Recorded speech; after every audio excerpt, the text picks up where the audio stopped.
اللهم اجعل هذا الصباح فرجا لكل صابر، وشفاء لكل مريض، واستجابة لكل دعاء. اللهم اجعل صباحنا صباح الخاشعين الصالحين المتقين.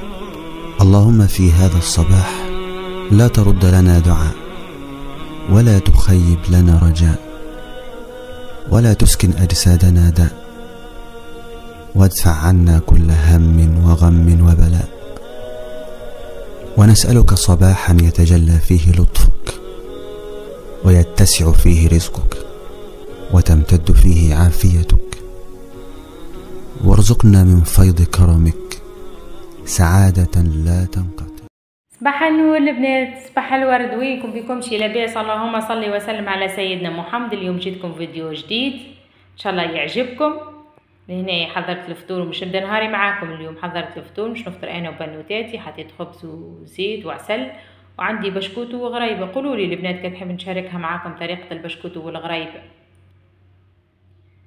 لهنا بعد ما فطرنا وركحنا رواحنا، بنوتاتي مشاو يلعبوا في بيتهم، وانا جيت باش نحضر فطور ايمن، على خاطر ايمن يروح نصف النهار يفطر ومن بعد يرجع. لهنا مش اول ما بديت مش نحضر كعبة الحوت نفوحهم ونركحهم. مش نعمل نحضر اليوم اكله صيفيه. مش نحضر حوت مصلي وطاجين وصلصه.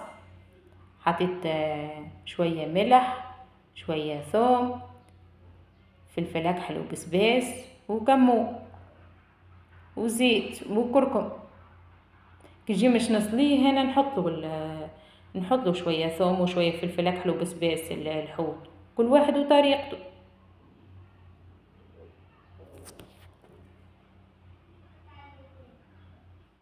حاول ندخل الخليط في الحوت بالقدي ونحطه في الثلاجة يرتاح.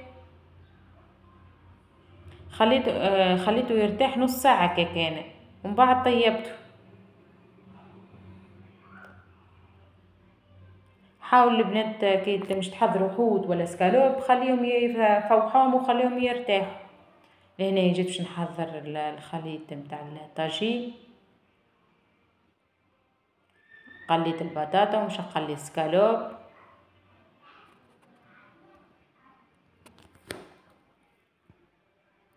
السكالوب قصيته ترونشات صغيرين باش نقليهم، وبعد نمرقلهم ونخليهم نطيبوه بالقدي. حطيت كركم، شويه ثوم، شويه ملح. رد بالكم البنات ديجا ازر انا نحط ونقيس. رد بالكم الملح، على خاطر من بعد باش نحطوا فرماج في وسط الطاجين لا يجينا مالح. اليوم اكله صيفيه، يزينا من الكسكسي ومن المقارونه هكا. على الاقل الواحد دنيا سخونه ما فماش ماكله، على الاقل هكا الواحد ينجم ياكل وماهوش رزينه على المعده.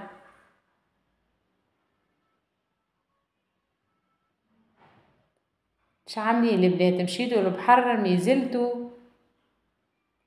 ديجا انا مرتين اللي مشيت للبحر شاركتها معاكم. هنا باش نحط قليت البطاطا باش نحطها في السحفه. هنا باش نعمل صلصه على طريقه حماتي. باش طماطم مكعب وشويه ملح وشويه ثوم، نقليهم بالقدي ما غير لا زيت لا حتى شيء البنات. لينا ذوبنا الطماطم بعد نرميو الزيت ونرميو الطماطم الحكوك. بعد ما تتشحط الطماطم وكل شيء نمرقلها ونرمي الفلفل هكا. هنا باش نعمل سلطه خضراء.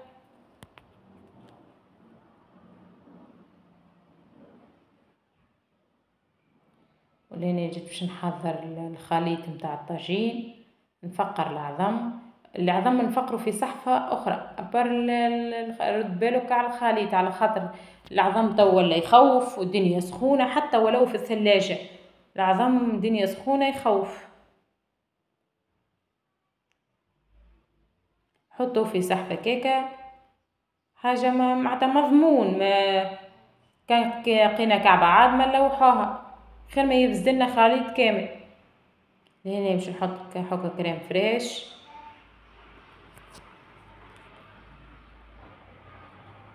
الكريم فريش تعطي تراوة للطاجين وتردو بنين على الاخر. هنا باش نحط فرماج. ريت البنات المرة الاولى قلتلكم رد بالكم على الملح على خاطر مش نحطو الفرماج.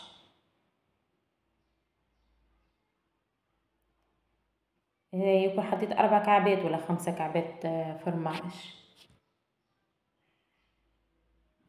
على قد ما تشخشخوه بالفرماج على قد ما يجيكم بنين.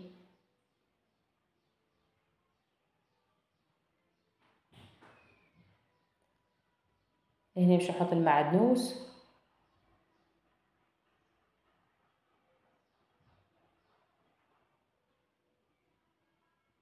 باش نحط فرماج ربي، نحط زوز انواع فرماج وكرا حكة الكريم الفريش، وحطيت له كعبة خميرة متاع جاتو. كل واحد وطريقته، انا نحط له الطاجين نحط له خميرة متاع جاتو كعبة برك. هنا جاني ناقص شوية عظم، العظم وانتي الخليط متاعك. هنا باش نحطوه في الفور،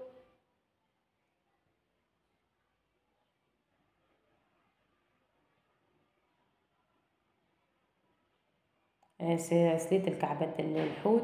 ريت البلاد الصانصة الزيت نتاع الحوت هذاك اللي سلينا فيه الحوت نحاولوا نحطوه للصانصة يعطي قوة بنة على الاخر. لهنا حضرت نودكم لشهيكم، ديجا حضر لنا الطاجين والصانصة والحوت والسلطة الخضراء، ودكم لشهيكم. لهنا بناتي قالت لي ماما قلقنا، مشينا عملنا دورة في عزيزة. البنات ما تنسونيش في الكومنتير وفي الجامعات، نحبوا كومنتير مزيان كيفكم نتوما كيما بعثتوهم لي يفرح قلوبكم كيما فرحتوا لي قلبي على الكومنتيرات اللي بعثتوهم لي. على خير، ومتنسونيش البنات في الكومنتير وفي الجام. ان شاء الله نهاركم من اسعد الايام.